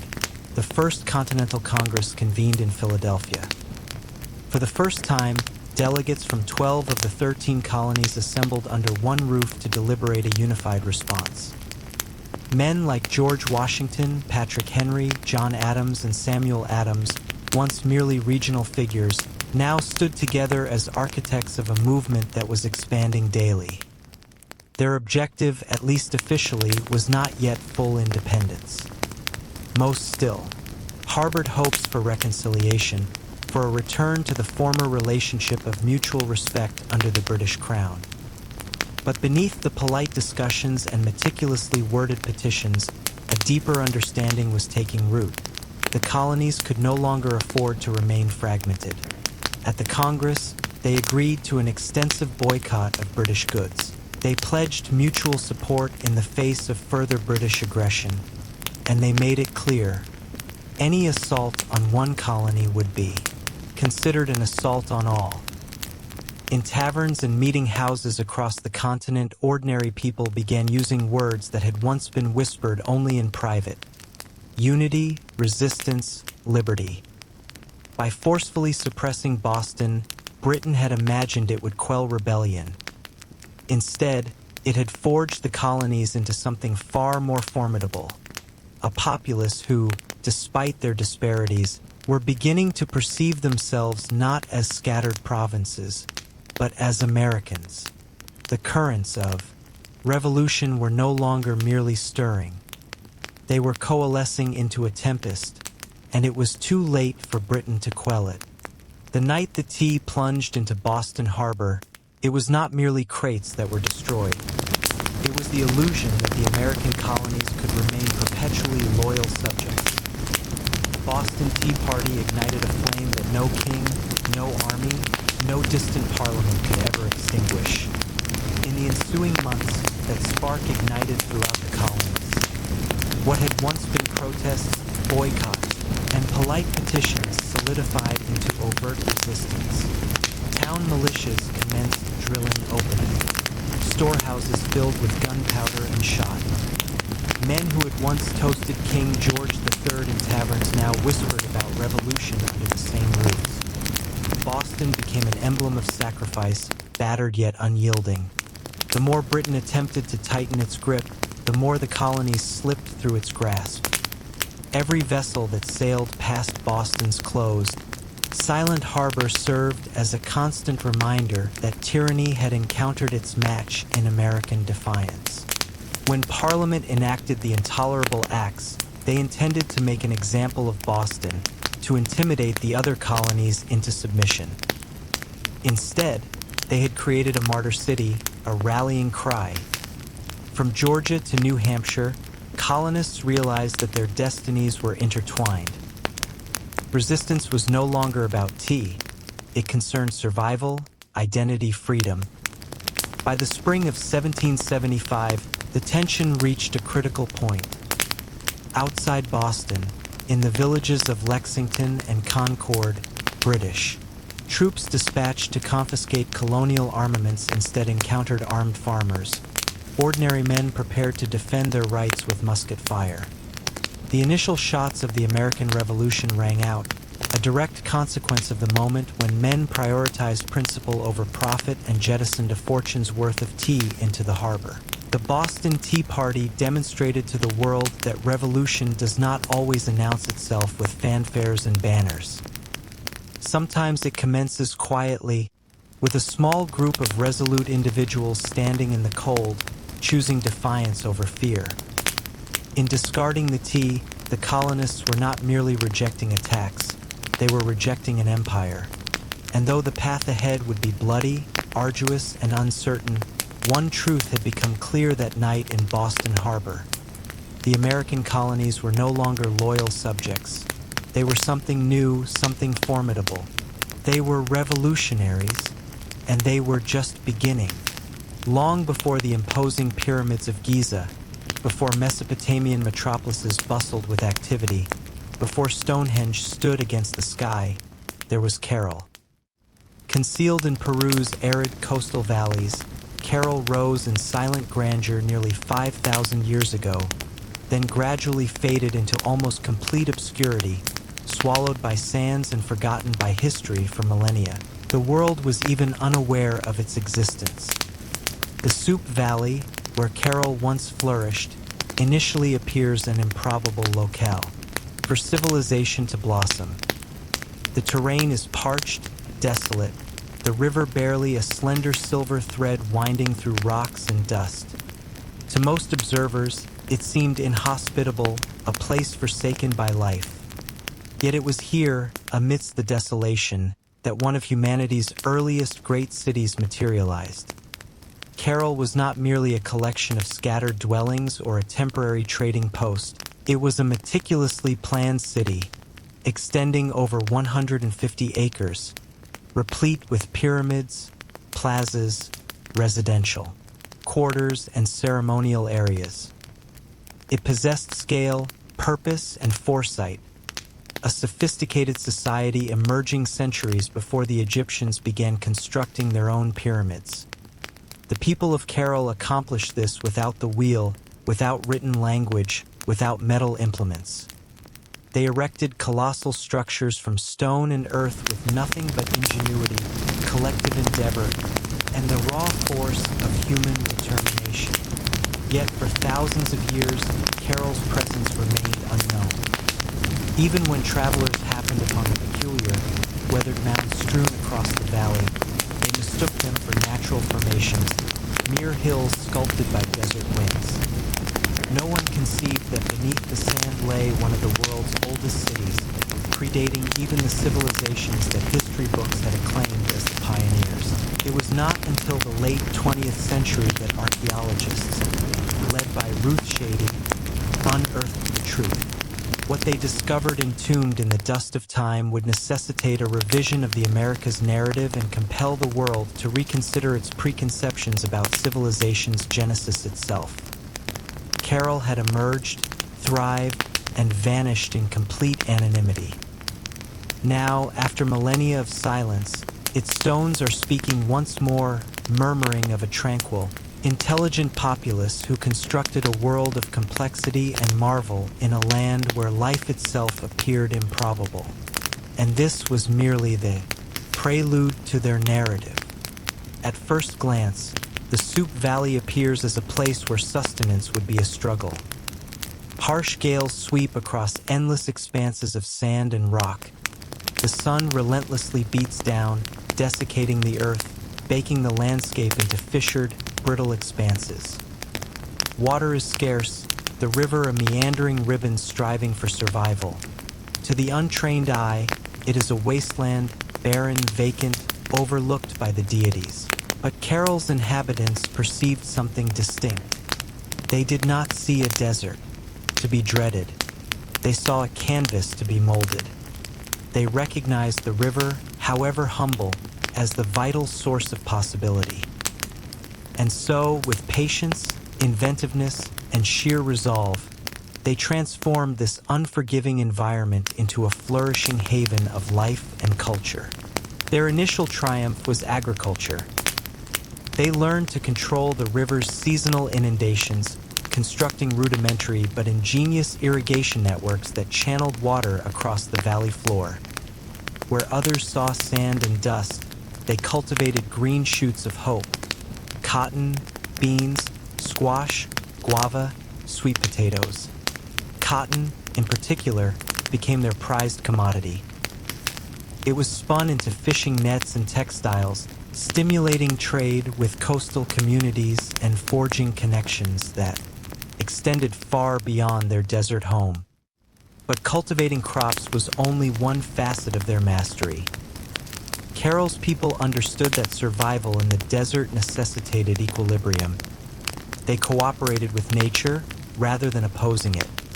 They built their residences and plazas from stone and earth, designed to withstand both intense heat and the infrequent, severe rains that occasionally swept through the valley. They observed the celestial bodies and seasons, planning their harvests with the meticulousness of master astronomers. Trade became the vital conduits of Caral's economy.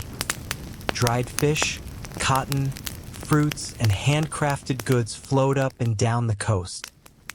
In exchange, Caral received exotic commodities, vibrant shells from the Pacific, rare stones from the Andes, concepts from distant peoples. They were not isolated. They were interconnected. In a land where survival seemed unattainable, Caral prospered through intellect, innovation, and communal effort. They did not subdue the desert with brute force. They formed a partnership with it, understanding its rhythms, respecting its power, building a society that was not merely functional but extraordinary. Against all odds, Caral blossomed into a beacon of civilization, and it was only beginning its ascent. Rising from the desert like ancient custodians, Caral's pyramids defy all prior understanding of early American civilization. These were not modest, crude constructions fashioned by rudimentary hands. They were colossal, meticulously planned architectural achievements conceived by a people possessing vision, organization, and ambition. The city's focal point was the Pyramid Mare, the largest of Carroll's monumental edifices. It extended over 450 feet in length and ascended nearly 60 feet above the desert floor, an engineering marvel comparable to the early wonders of the ancient world. Constructed from stone, mud, and woven reed bags filled with rocks, the pyramid was designed not merely to withstand the harsh climate, but to endure the destructive earthquakes that periodically afflicted the region. And endure it did, standing silently against wind and time for almost 5 millennia. However, Carroll's pyramids were not sepulchres. Unlike Egypt's immense burial complexes, Carroll's pyramids served a distinct purpose. They functioned as hubs of ceremony, authority, and public life. Temples and communal areas crowned their summits, accessible by broad, graceful staircases. Fires once blazed atop these platforms, and rituals were conducted beneath the infinite Peruvian sky. At the base of the pyramids, vast plazas unfolded, sunken and circular, inviting thousands to gather for religious rites, political discussions, and communal festivities.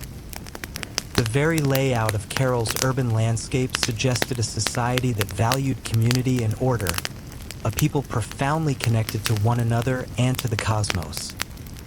Around the pyramids, smaller residential complexes fanned out, likely housing priests, administrators, artisans, and farmers. The pyramids themselves appear to have been strategically positioned, aligned with celestial phenomena. Sunrises, solstices, the cycles of the stars. To Carroll's inhabitants, architecture was not merely utilitarian. It was spiritual, mathematical, cosmic. Walking among the weathered stones today, it is almost impossible not to experience a peculiar sense of wonder. These structures were erected without metal tools, without the wheel, without beasts of burden. Yet they rose with symmetry, scale, and astonishing precision. Carroll's grand pyramids were not built for ostentation or for conflict. They were built to link earth and sky, community and cosmos, humanity and eternity. And they continue to whisper across the sands, narrating a tale that refuses to be forgotten. Among Carroll's ruins, something profoundly distinctive exists, setting it apart from so many ancient civilizations. No weapons have been discovered interred beneath its sands, no defensive walls encircle its plazas, no mass graves indicate violent conquest or internal strife. Unlike kingdoms that emerged and crumbled through warfare, Carroll was a society founded on tranquility. It is a revelation that defies expectations. Here was a civilization that flourished not through aggression, but through collaboration, commerce, and shared conviction. The people of Carroll appear to have channeled their energies not into armies or fortifications, but into architecture, astronomy, music, and communal existence. Their plazas and pyramids were not memorials to triumph over adversaries. They were centers of celebration, reverence, and governance. This was a civilization that chose to assemble rather than conquer, to negotiate rather than devastate. Trade constituted the lifeblood of Carroll's prosperity. Cotton cultivated along the fertile riverbanks was spun into fishing nets that were exchanged with coastal communities. In return, Carroll received dried fish, a crucial protein source, and exotic goods from distant locales. Vibrant shells from the Pacific, precious stones from the highlands, and even rare tropical fruits from remote valleys. This extensive trade network interconnected the region, binding far-flung communities into a peaceful web of mutual advantage. And at its heart, Carroll thrived as a cultural and economic nexus. Religious and ceremonial life played a pivotal role in preserving social harmony. The city's magnificent public spaces and sunken plazas likely served as venues for rituals that unified the populace under shared spiritual tenets. Music permeated these gatherings, flutes crafted from condor bones, drums fashioned from deer hides, creating soundscapes that reverberated across the desert, connecting individual lives to something grander. Leadership, too, seemed to rely less on military might and more on spiritual authority and civic organization. The city's leaders must have coordinated vast construction projects, seasonal agricultural cycles, and intricate trade agreements, all without leaving behind the brutal scars of war. In an ancient world so frequently defined by conflict, Carol stands as a luminous exception, a reminder that civilization does not have to ascend on the broken backs of the vanquished. It can instead be built by the quiet power of cooperation, creativity, and trust. At Carol, the stones still seem to resonate with echoes of a world long vanished. It was not merely a city of structures and trade. It was a city vibrant with sound, ceremony, and spiritual rhythm. Music and ritual were intricately woven into Carol civilization's very pulse. Archaeologists, meticulously excavating through the arid sands, unearthed a trove of ancient instruments, flutes fashioned from condor and pelican bones, whistles carved from deer antlers, small drums stretched with animal hides. These artifacts were not simple playthings. They were crafted with precision, tuned to specific notes, designed to project sound across the city's expansive, open plazas. In a world devoid of written language, music served as the lexicon of the soul. Imagine it. The deep thrum of drums rising at dusk, flutes wailing like the desert wind, feet stomping on the sunken plazas as hundreds congregated beneath the fading light. Fires would crackle atop the pyramid platforms. Priests, clad in elaborate woven garments, would chant to the deities of the river, the earth, the stars. In those moments, Carol was not merely a city, it was a symphony. Carol's very layout suggests that ritual life was central to its existence. The grand plazas were not merely open areas. They were stages for communal ceremonies, meticulously designed to unite people. The sunken circular courts functioned as ancient amphitheaters, focusing sound and vision onto the rituals performed at their centers. And towering above them all, the pyramids loomed not as tombs, but as sacred mountains constructed by human hands, linking the earth to the heavens. Rituals likely marked the turning of the seasons, the cycles of planting and harvesting, the movements of the stars. Music was not simply entertainment. It was a bridge between people, between nature and the divine, between the known and the mysteries beyond.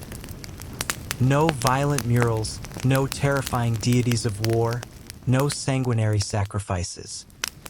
In Carol, the spiritual realm appears to have been one of harmony, celebration, and reverence.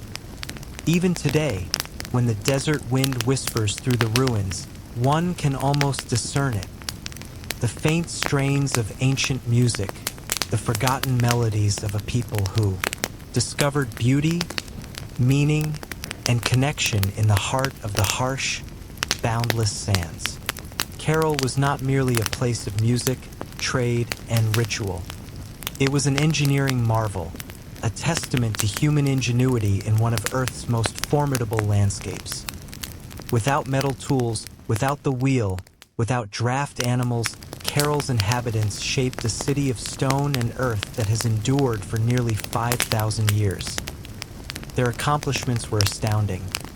Colossal pyramids rose from the desert floor, constructed not with small, fragile bricks, but with immense stones transported across. The arid valley.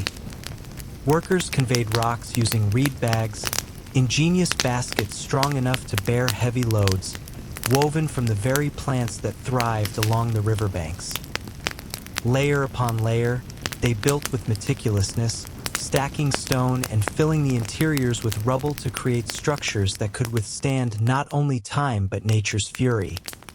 And they comprehended nature intimately. Carroll is situated in a region susceptible to violent earthquakes, yet its pyramids and plazas largely survived intact. How? By mastering earthquake-resistant architecture. Builders employed flexible construction techniques, layered fills, broad foundations, and rounded corners that enabled their monuments to absorb and dissipate seismic energy. It was engineering born not from textbooks, but from an intrinsic understanding of the earth itself. Water management constituted another silent triumph. Despite residing in a desert, Carroll's people developed sophisticated irrigation systems. Channels and canals meticulously guided river water to their agricultural fields, allowing crops to flourish even during dry seasons. No water was wasted. Every drop held significance. Carroll's layout itself reflected brilliant urban planning. Major structures aligned with key astronomical points, suggesting a profound comprehension of solar cycles. The sunken plazas, with their precise geometry, were more than gathering places. They were instruments for celestial observation, enabling priests and astronomers to predict seasons crucial for survival. Even the city's organization spoke of a complex society.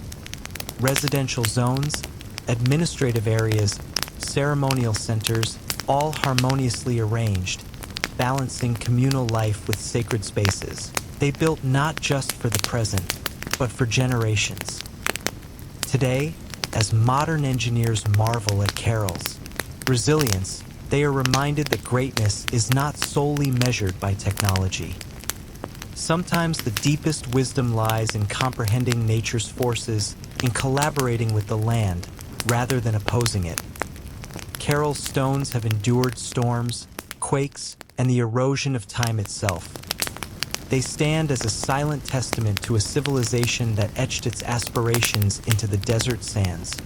For centuries, the city of Carroll flourished, a beacon of peace, music, trade, and architectural prowess in the desert sands. And then, quietly, almost imperceptibly, it was abandoned. No conflagrations marked its demise, no traces of conquest mar its walls, no mass graves or shattered monuments recount a narrative of sudden catastrophe. Instead, Carroll simply faded, its plazas emptied, its pyramids left to the shifting sands, its flutes and drums silenced by time. Why did they depart? That question still lingers like a phantom across the Soup Valley. Some scholars posit that environmental shifts delivered the final blow. Evidence suggests that a prolonged period of drought may have crippled Carroll's agriculture. Without the river's life-sustaining waters, the fields would have withered. Trade networks, reliant on surplus cotton and food, would have faltered. The delicate balance Carroll had maintained with its harsh environment may have ultimately tipped beyond recovery. Other theories point to evolving trade routes. As neighboring cultures expanded and new centers of power emerged along the coast and inland, Carroll's influence might have diminished. Perhaps the commodities they once provided, cotton, fish produced, were no longer sufficient to sustain their role as a dominant city. Slowly, the lifeblood of commerce ebbed away. Still others hint at internal decline. Without written records, we can only surmise political struggles, religious upheavals, or simple exhaustion after centuries of growth. Even peaceful societies can fracture under duress when survival becomes uncertain. Whatever the cause, the exodus appears to have been gradual, not abrupt. Families likely dispersed one by one, seeking more fertile valleys, more robust rivers, new beginnings. Children who once frolicked across Carroll's plazas grew up recounting tales of a lost city behind them, stories that would eventually dissipate into legend. The desert reclaimed what humans had constructed. Winds carried fine sand over stone temples. Flutes lay buried beneath shifting dunes. What had once been a bustling, vibrant civilization transformed into a landscape of silent, slumbering mounds. For nearly 4,000 years, Carol remained concealed, a whisper beneath the sands, awaiting discovery. Today, as archaeologists meticulously uncover its stone, the question persists: how does a city so advanced, so exquisitely crafted, simply vanish? Perhaps the truth is that even the greatest civilizations, regardless of their wisdom or tranquility, remain fragile threads woven into time's tapestry, forever susceptible to change's unseen forces. For millennia, Carol lay forgotten, interred beneath the silent sands of the Soup Valley. Travelers passed the curious, rounded hills that dotted the landscape, never suspecting that beneath their feet lay the remnants of a civilization older than Egypt's pyramids. To them, these were merely natural formations, mounds sculpted by wind and time. It was not until the late 20th century that the world would finally hear Carol's voice once more. In the 1990s, Peruvian archaeologist Ruth Shady led a team into the Soup Valley, driven by curiosity and a burgeoning conviction that these hills might conceal secrets no one had yet unveiled. What they discovered would necessitate a re-evaluation of human civilization's narrative in the Americas. Layer by painstaking layer, the sand was carefully removed. Beneath it emerged walls of precisely cut stone, grand staircases, sunken plazas, pyramids, a city far more ancient than anyone could have imagined.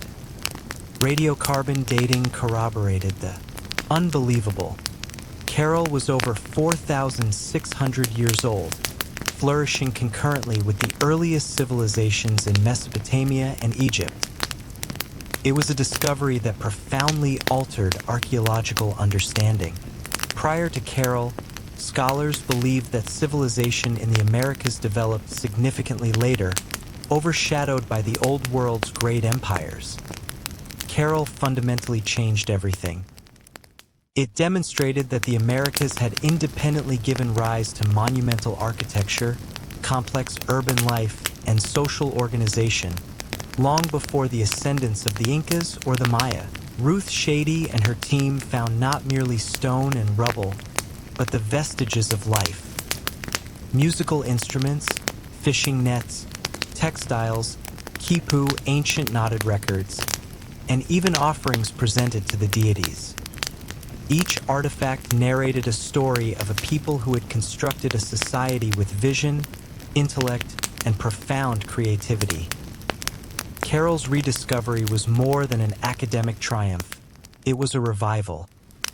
A civilization that had slumbered beneath the desert for thousands of years now stood exposed under the open sky once more, its plazas caressed by the same winds that had once carried the sounds of flutes and the laughter of children. Today, Carol is recognized as a UNESCO World Heritage Site, a delicate, invaluable link to humanity's earliest aspirations of building, belonging, and believing. The sands had effectively hidden Carol, but ultimately, the stones endured, waiting for someone to listen, to perceive, to recall. Carol stands today as a silent colossus, a reminder that civilization's origins extend far deeper than previously assumed. Among its pyramids and plazas, the ancient stones whisper a tale that redefines our understanding of humanity's journey. A narrative not of conquest and bloodshed, but of harmony, ingenuity, and hope. Long before Greece's towering empires, Rome's dominance, or even Egypt's rise, Carol's inhabitants were constructing something extraordinary. They erected pyramids without the wheel. They charted the stars without written documentation. They forged a thriving society rooted in commerce, music, ritual, and engineering, all without leaving scars of war upon the land. In an era often characterized by conflict, Carol presents an alternative vision of what civilization can embody. A a society that prioritized connection over conquest, knowledge over subjugation. It reminds us that complexity does not necessitate violence, that greatness is not measured by the number of armies that traverse a battlefield, but by how a community unites to construct, to create, to envision. Carroll's legacy extends far beyond the Soup Valley's arid sands.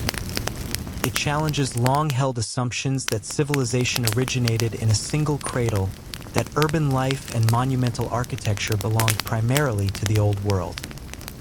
Carroll proves that humanity's spirit of innovation and aspiration arose independently in numerous corners of the earth, shaped by diverse hands but driven by the same eternal desires: to endure, to celebrate, to reach toward the divine. Today, walking among Carroll's weathered ruins, one can almost discern it. The pulse of drums, the soft hum of flutes, the murmur of traders bartering in the plazas, the laughter of children racing through stone alleys beneath a sky of endless stars. Their lives, their dreams, their stories remain with us, etched into the earth's very fabric. Carroll instructs us that even when civilizations fall, their spirit can persist, slumbering beneath sands, awaiting remembrance, awaiting renewed inspiration. In humanity's grand timeline, Carroll shines not merely as a relic of the past, but as a beacon for the future. A reminder that even in the most desolate deserts, even beneath the deepest sands, the seeds of wonder, wisdom, and peace can take root and cultivate a world that aspires to the stars.